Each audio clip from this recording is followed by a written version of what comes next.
Hello students, this is Sunny Dev and welcome to my YouTube channel। जैसा कि मैंने last video में discuss किया था अबाउट स्लेव डायनेस्टी, उसमें से बताए थे कि किस प्रकार से जो गियासुद्दीन बलबन है वो नोबिलिटी का जो ग्रुप था 40 ऑफ 40 को चालीसा बोलते थे, उसको समाप्त कर दिया और एक सिस्टम लाया था सिजदा एंड पायबोज।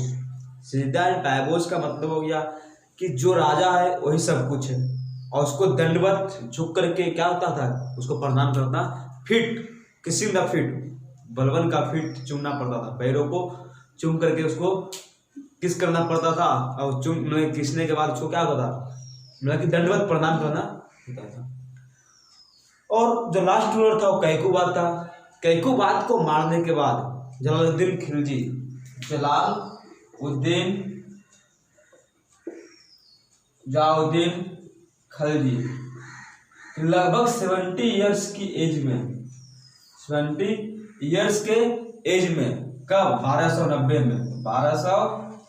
में लगभग 70 इयर्स के एज में जलालुद्दीन खिलजी कैकुबाद, जो कि स्लेव डायनेस्टी का लास्ट रूलर था, उसको मार दिया और मारने के बाद एक न्यू डायनेस्टी का फाउंडेशन डाला, इसका नाम था खिलजी डायनेस्टी। खिलजी डायनेस्टी में पढ़ना क्या क्या है, तो उसमें से एक जलालुद्दीन खिलजी हो गया 1290 से 96, 6 इयर्स तक। उसके बाद हो गया अलाउद्दीन खिलजी 1296 से लेकर के 1316 तक। उसके बाद आया मुबारक खान। कौन आया? मुबारक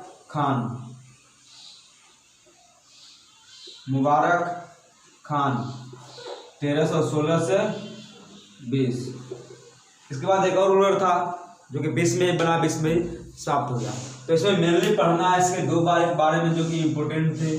तो जलालुद्दीन खिलजी एक काइंड हार्टेड पर्सन थे। कैसे पर्सन थे? काइंड हार्टेड मतलब दयालु पर्सन था, जेनरस था, बहुत ही दयालुता की भावनाएं थी उसमें। और इस प्रकार से इसी का फायदा उठाया जलालुद्दीन खिलजी जो था वो क्या था, एक राजा बना। और राजा बनने के बाद जो ये मिनिस्टर था, मिनिस्टर्स चाहे जो हाई पोस्ट था, मंत्री का पोस्ट था, ये सारे पोस्ट या तो अपने फ्रेंड्स को या तो अपने रिलेटिव्स को दे रखे थे, या तो उन नोबल को दे रखे थे जिन्होंने इसको गद्दी पे बैठने में हेल्प किया था। ओके, तो उसमें से जलालुद्दीन खिलजी तो क्लियर हो चुका है कि क्या था। तो जलालुद्दीन खिलजी जो थे गद्दी पे बैठने में क्या किया, नोबेल मदद किए थे, और जो नोबेल इसको मदद किए थे उस नोबेल को क्या किया, हायर पोस्ट दिया। और बहुत ज़्यादा काइंड हार्टेड पर्सन थे और इसी का फायदा उठाया। इसने इसी का फायदा उठाया। 1296 में इसका भतीजा जो कि बाद में इसका सन-इन-लॉ बन गया। तो पहले निफ्यू था, भतीजा था अलाउद्दीन खिलजी, और बाद में इसको क्या बन गया, बाद में बन गया इसका दामाद। तो जब डेक्कन एक्सपेंशन में भेजा था अलाउद्दीन खिलजी को, तो अलाउद्दीन खिलजी वहाँ पर एक मिला मलिक काफूर। अब मलिक काफूर के साथ आया और आने के बाद क्या हुआ, धोखे से जो खजाना दिखाने के बहाने ले गया। जो खजाना था कि मैंने इतना लूट करके लाया, उसको दिखाने के बहाने से जलालुद्दीन खिलजी को ले गया। और क्या हुआ, उसको धोखे से यानी विश्वासघात करके, जो कि विश्वास था इसके ऊपर, अलाउद्दीन खिलजी के ऊपर, वो विश्वास को उन्होंने तोड़ दिया और विश्वासघात के साथ जलालुद्दीन खिलजी की मर्डर कर दिया गया। ओके, तो क्लियर हो चुका है कि जलालुद्दीन खिलजी मर्डर किसने किया, अलाउद्दीन खिलजी ने मर्डर कर दिया जलालुद्दीन खिलजी का। उसके बाद ये राजा बन बैठा। क्या बन बैठा? राजा बन बैठा। अपने आप को सुल्तान घोषित कर दिया, लेकिन इसको मर्डर किसने किया होता है? इसका मर्डर हुआ था, एक वर्ड आता है ट्रीचेरसली। इसका मतलब होता है विश्वासघात। तो किन्होंने, अलाउद्दीन खिलजी ने जलालुद्दीन खिलजी के साथ विश्वासघात किया और उसको मर्डर कर दिया। अब मर्डर करने के बाद अपने आप को सुल्तान घोषित कर दिया। क्या भाई, यहाँ का क्या है, सुल्तान है, यहाँ का राजा बन गया। और राजा बनने के बाद क्या हुआ कि जो भी प्राइसेस बहुत सारे काम किए अलाउद्दीन खिलजी ने। राजा बनने के बाद बहुत सारे काम किए। जो कमोडिटीज़ का प्राइसेस था उसको क्या कर दिया, उसको कंट्रोल किया, और साउथ में अपना जो एम्पायर था क्या किया, एक्सपेंड किया। तो इस प्रकार से यानी कि मंगोल को जो मंगोल बाबर अटैक कर रहा था, जो मंगोल बाबर इंडिया पे अटैक कर रहा था, तो मंगोल को अटैक से बचाने के लिए अलाउद्दीन खिलजी ने क्या किया कि जो मंगोल के साथ इस्लामिक जो है, तो ये 3 चीज़ की है कि एक तो इस्लाम को एक्सपेंड किया मंगोल से बचाने के लिए, उसके साथ रिलेटिव्स पे फ्रेंडशिप्स किया, और एक्सपेंड किया साउथ में, यानी कि साउथ से विंध्य तक। साउथ में अलाउद्दीन खिलजी के टाइम जो था विंध्य तक क्या था, उसका एम्पायर एक्सपेंड हो चुका था। इन्होंने एक इम्पोर्टेंट सिस्टम लाया था, चेहरा एंड दाग सिस्टम। चेहरा एंड दाग सिस्टम। ये चेहरा एंड दाग सिस्टम क्या था कि जैसे अभी के टाइम में क्या है, अभी के टाइम आधार कार्ड लाया नरेंद्र मोदी ने, उस पर चेहरा दिखता है, पहचान। तो वही अपने दुश्मनों से बचने के लिए चेहरा एंड दाग सिस्टम लगाया कि सभी जो घोड़े थे, जो हॉर्सेस थे, हॉर्सेस पे पीछे क्या करता था, एक निशान, गर्म लोहे के सलाखे दबा के एक निशान दे देता था ताकि पहचान में आए। तो इस प्रकार से कि दूसरे जो दुश्मन है वो हमारे सैनिकों में मिल नहीं जाए, इसलिए उन्होंने क्या लाया, एक सिस्टम लाया जिसका नाम है चेहरा एंड दाग सिस्टम। तो इस प्रकार से देखते हैं कि जो अलाउद्दीन खिलजी थे, अलाउद्दीन खिलजी ने क्या किया था कि अपने रेल के दौरान उसका जो बाउंड्रीज है वो नॉर्थ में कहाँ से, मतलब कि साउथ में डेक्कन तक, कहाँ तक, डेक्कन तक जो है, पूरा डेक्कन तक वो अपना एम्पायर जो है पूरा क्या क्या था, एक्सपेंड कर दिया था। उन्होंने कुछ काम किए थे, उस काम में जैसे सबसे पहला मार्केट रेगुलेशन। सबसे पहला क्या है, मार्केट रेगुलेशन। तो मार्केट रेगुलेशन के तहत क्या क्या क्या था उन्होंने, मार्केट रेगुलेशन। ओके, तो मार्केट रेगुलेशंस की बात करते हैं सबसे पहले।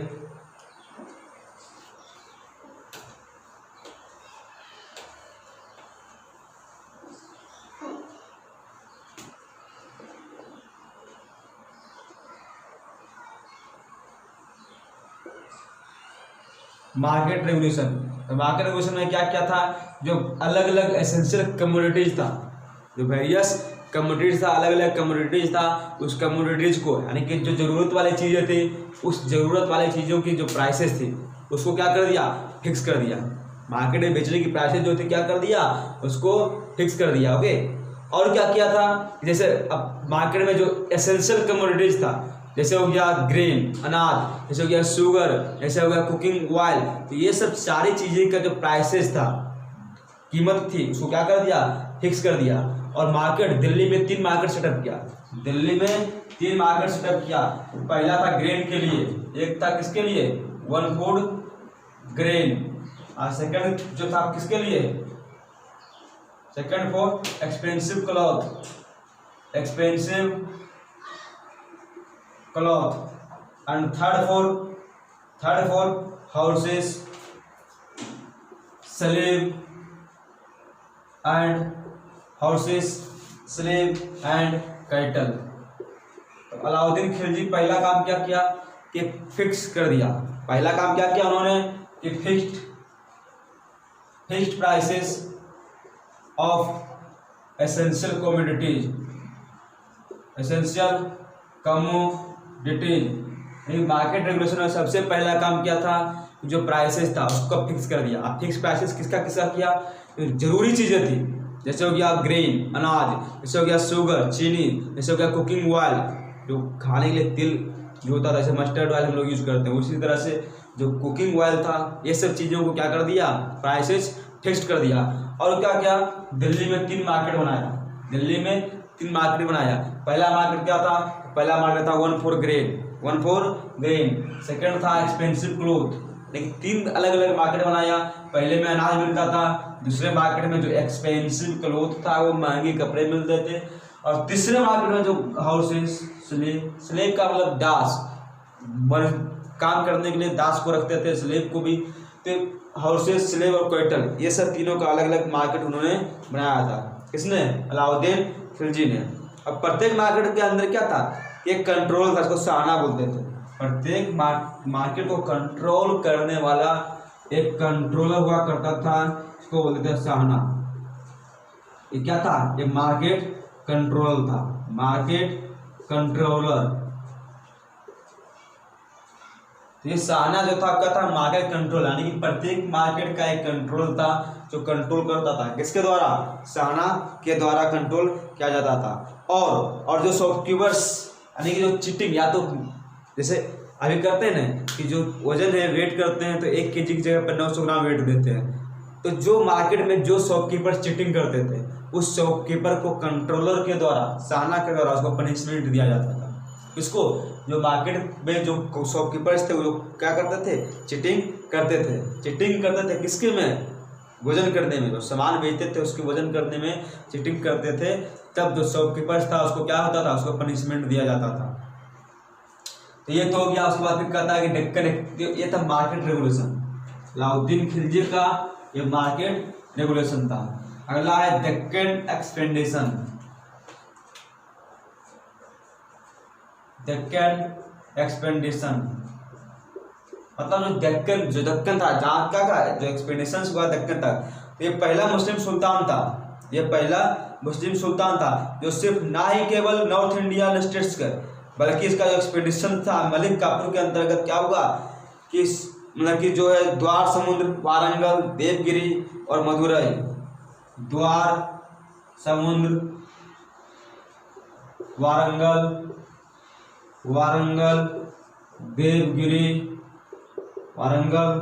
देवगिरी एंड मदुरई। तो जो अलाउद्दीन खिलजी था वो एक पहला ऐसा सुल्तान था। अलाउद्दीन खिलजी पहला ऐसा सुल्तान था, मुस्लिम सुल्तान था जो ना ही केवल नॉर्थ इंडियन स्टेट को बल्कि साउथ में भी क्या हुआ कि साउथ में भी वो अपना एक्सपेंडिशन बढ़ाया। अपना जो एम्पायर था वो एक्सपेंड क्या, तो जो साउथ में जो भेजा था किसके अंतर्गत में भेजा था? किसके अंडरशिप में? तो था मलिक काफूर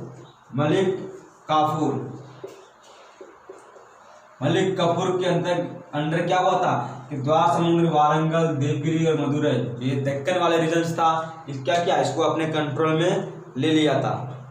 ठीक है। और उसके बाद क्या हुआ कि जब ये सब किंगडम्स को हरा दिया, अलाउद्दीन खिलजी ने ये सब किंगडम्स को हरा दिया, तो हराने के बाद फिर क्या किया कि जो रूलर्स था कि उसको प्रॉमिस किया। फिर जितने के बाद क्या हुआ कि जो भी रूलर्स थे उसको अपने मतलब कि कह सकते हैं कि उसको फिर से वापस दे दिया। जीतने के बाद फिर उसको वापस दे दिया उसी रूलर को, और एक कंडीशन रखा कि इसके बदले में हमको एक ट्रिब्यूट देना पड़ेगा, यानी कुछ पैसे है जो इतने टाइम पीरियड फिक्स कर दिया, इस टाइम पीरियड के अंतर्गत आपको इतने जो है पैसे देना होगा। तो इस तरह से जिसको बोलते हैं ट्रिब्यूट। एक ट्रिब्यूट के कंडीशंस पर फिर से वापस क्या कर दिया? ये सभी वापस कर दिया। ओके, तो ये समझ में आ गया।